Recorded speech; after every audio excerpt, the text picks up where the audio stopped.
The Born Dissenter, written by Shri K. Nator Singh.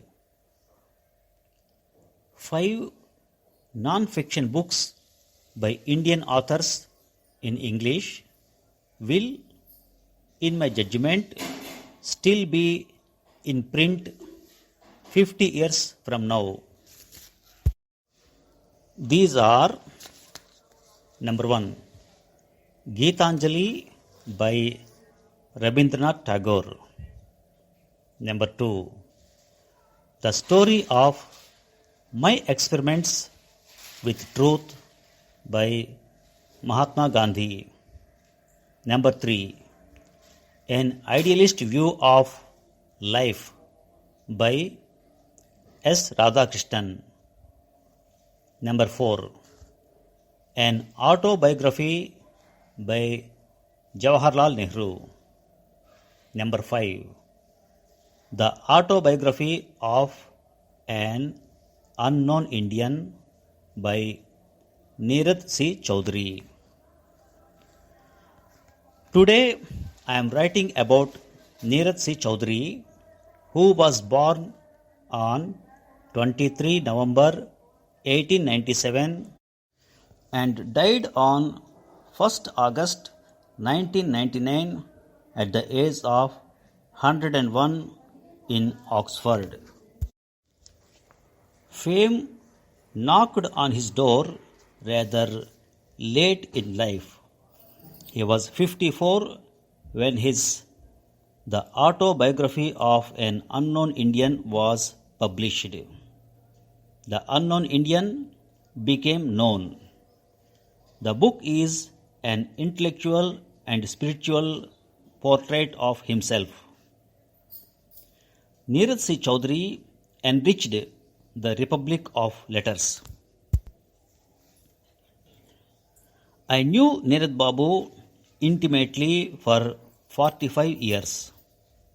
We had serious differences. His Schadenfreude means pleasure in another's misery was inflicted on Jawaharlal Nehru and E.M. Forster. I held both in high regard.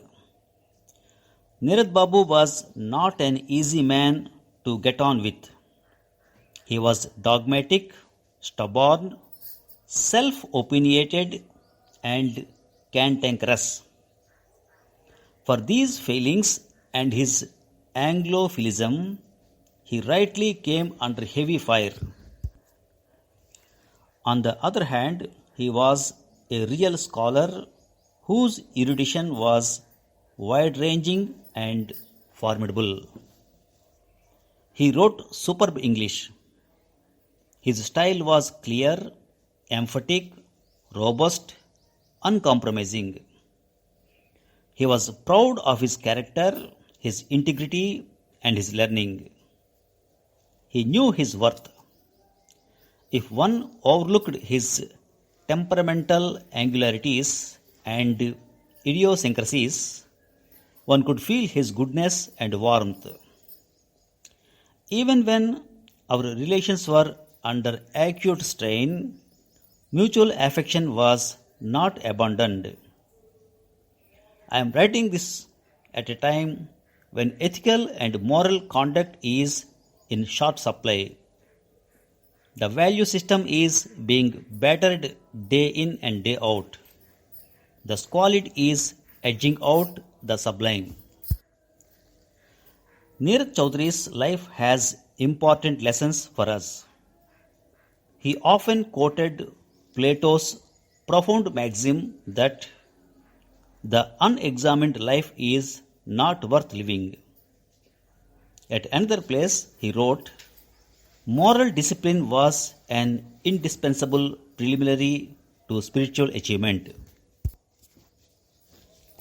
In the summer of 1954, Neeraj Chowdhury wrote a scathingly critical article about Forster and his novel A Passage to India. It was published in the literary magazine Encounter, edited by the English poet Stefan Spender. I had by then got to know Forster well. I showed the article to him. He scribbled a few remarks on the margin. On my return to India, I wrote a short article on Forster in the Illustrated Weekly of India. Neeraj Babu read it. He referred to it when we met at dinner at St. Stephen's College. Friendship followed. I was surprised when Neeraj Babu, on the eve of his first visit to England in 1955, asked me if Forster would meet him. I wrote to Forster. He replied promptly, "Now I get your line about Mr. Chowdhury. I had a letter about him from the British Council earlier in the day. They suggested our meeting, and I replied to them that if he cared to write to me direct, I should hope to fix something. It is up to him to write, I think, after the way he snubbed my poor Aziz of A Passage of India." They met in Cambridge. Forster liked Neeraj Babu. In the 25th June 1998 issue of the Illustrated Weekly of India, Neeraj Chowdhury referred to my calling him an Anglophile. He wrote, "On the whole, I should be reconciled to my ill fame, but a recent comment on me in this paper by my young friend K. Natwar Singh has given me the idea of delivering a sermon on the subject." He wrote, "His reputation as an Anglophile is his doing, but he is a better Indian than most of us." He also observed that I should continue to stir the Indian air so that he and others could breathe freely. This was very handsome of K. Natwar Singh, and I in my turn would say to him, to support to me is more patriotic than becoming a champion of E.M. Forster. I replied in the same paper, concluding sarcastically, "It is better to be a champion of Forster than to be a cheerleader of Kipling." He had moved to Oxford in 1970. By the mid-1980s, his readership was dwindling, so much so that he could not find a publisher for the second volume of his autobiography, Thigh Hand, Great Anarch.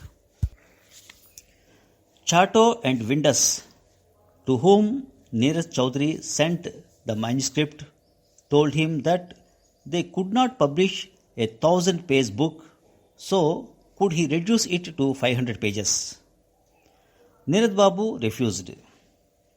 Soon I heard about this troubling development.